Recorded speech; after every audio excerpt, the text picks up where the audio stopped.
Herkese merhabalar, ben Huri. Huri Metek Mutfak'ta kanalıma, mutfağıma hoş geldiniz. Çiğ kabak ve yumurta ile harika bir börek tarifi hazırlıyorum. Tarifime hiç bekletmeden hemen başlıyorum. Evet, kabaklarımı yıkadım. İnce ince halka şeklinde doğruyorum.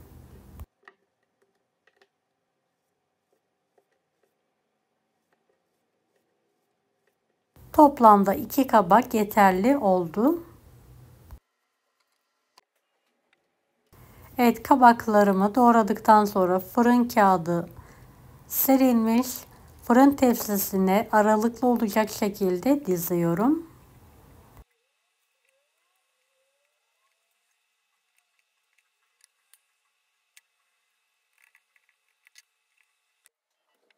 Dört adet yumurtayı kırarak uygun bir kaba alalım.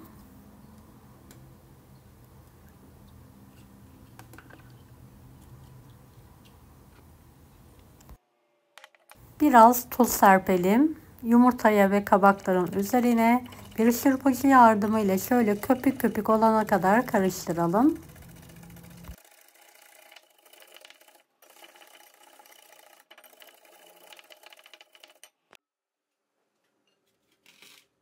Evet, yumurtalık karışımı kabakların üzerine dikkatli bir şekilde dökerek yayalım.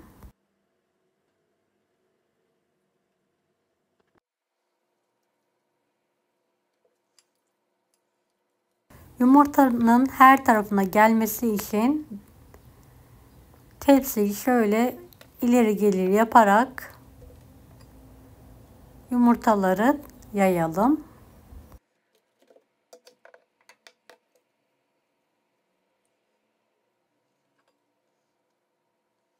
...170 dereceli fanlı fırında pişirmeye bırakalım. Evet, yumurta pişince hemen fırından çıkartalım. Fırın kağıdı ve ekmek tahtası ile ters çevirelim.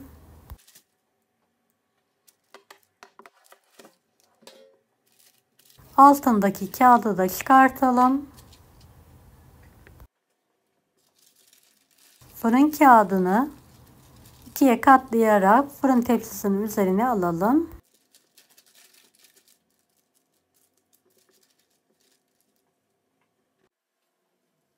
Kıymalı, biberli, soğanlı, domatesli az bir iç harç hazırladım. Üzerine eşit miktarda yayıyorum.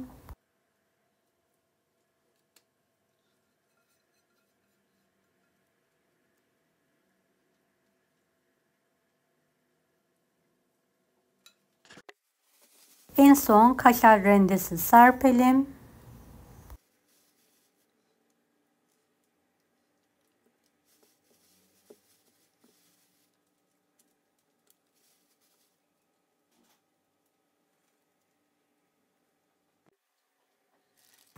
Rulo şekilde saralım. Dilediğiniz iç malzemeyi kullanabilirsiniz. Tavuk eti veya sadece lor peynir veya krem peynir de sürebilirsiniz. Tekrardan fırına alalım ve üzeri ve kaşar peynir eriyene kadar pişirmeyi bırakalım.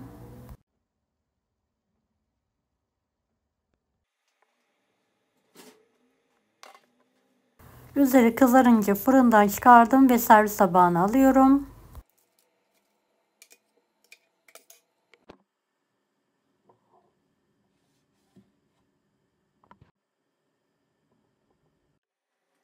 İlk sıcaklığı çıktıktan sonra dilimlere keserek ikrama hazırlıyorum.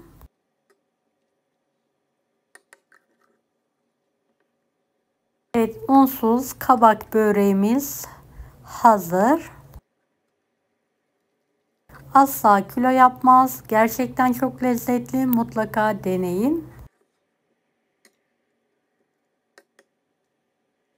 Deneyecek olan herkese şimdiden kolaylıklar dilerim. Kanalıma ücretsiz abone olmayı unutmayın. Bir dahaki videolarda görüşmek üzere. Allah'a emanet olun. Hoşça kalın.